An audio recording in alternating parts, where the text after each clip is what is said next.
পুজোর পরই বুথে নামছে সিপিআইএমের বুথ লেভেল এজেন্ট বা বিএলএরা। ভোটার তালিকায় বিশেষ নিবিড় সমীক্ষা বা এসআইআর সামনে রেখে রাজনৈতিকভাবে মাঠে ঝাঁপাতে চাইছে বাম শিবির। তবে সর্বত্র বিএলএ নিয়োগ করা সিপিআইএমের পক্ষে সম্ভব নয়। তাই শরিক দলগুলির কাছে সাহায্যের আর্জি জানিয়েছেন দলের রাজ্য সম্পাদক মোহাম্মদ সেলিম। বিহারের ভোটের আগে এসআইআর নিয়ে তুমুল আলোড়ন পড়েছে। ৬৫ লাখ ভোটারের নাম বাদ দেওয়া হয়েছে। ৭ মাস পর বাংলায় ভোট, তাই ন্যায্য ভোটার যাতে তালিকা থেকে বাদ না পড়েন সে ব্যাপারেও সতর্ক নজর রাখছে বাম শিবির।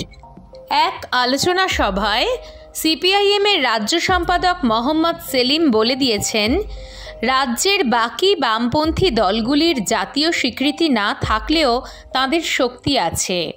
একার পক্ষে আমাদের পক্ষে সব বুথ সামলানো সম্ভব নয়, তাই আশা করি বাকি দলগুলো নিজেদের শক্তি নিয়ে এই লড়াইয়ে আমাদের পাশে থাকবে। একই সঙ্গে তিনি আক্রমণ শানান নির্বাচন কমিশনের বিরুদ্ধে।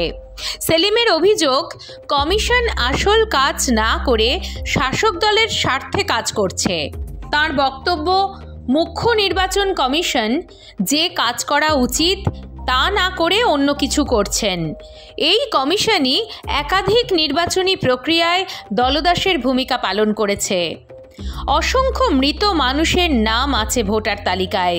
প্রতি বছর আমরা ভুতুড়ে ভোটারের তালিকা দিয়েছি, তারপরও কিছুই ঠিকঠাক করেনি। ভোটার লিস্ট স্যানিটাইজ করার কাজ করেনি। এদিন সেলিমের আক্রমণের নিশানায় বাদ যাচ্ছে না কেন্দ্র সরকারও। মোহাম্মদ সেলিমের স্পষ্ট বক্তব্য, জনধন যোজনার মাধ্যমে মানুষকে ব্যতিব্যস্ত করে রেখেছে সরকার। শিক্ষা, স্বাস্থ্য, কাজের দিকে মন না দিয়ে ক্রমাগত ইস্যু ঘোরানোর চেষ্টা চলছে। অন্যদিকে চলছে লুট। এই পরিস্থিতিতে মানুষকেই এক হয়ে লড়াই করতে হবে। ওই সভায় উপস্থিত ছিলেন সিপিআই, আরএসপি, ফরওয়ার্ড ব্লক এবং এসইউসিআই এর রাজ্য সম্পাদকরা।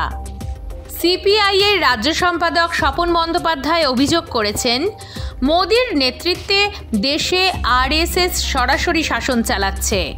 স্বাধীনতার সময় দ্বিজাতি তত্ত্বের জন্ম দিয়েছিল তারাই।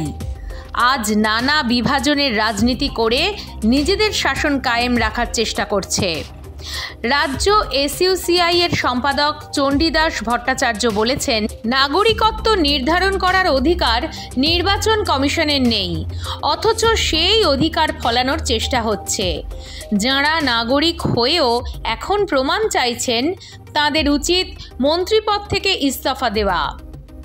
সভায় লিবারেশনের সাধারণ সম্পাদক দীপঙ্কর ভট্টাচার্য বিহারের অভিজ্ঞতা তুলে ধরে সতর্ক করে বলেন, এসআইআর এর আড়ালে এনআরসি চাপিয়ে দেওয়ার চেষ্টা চলছে।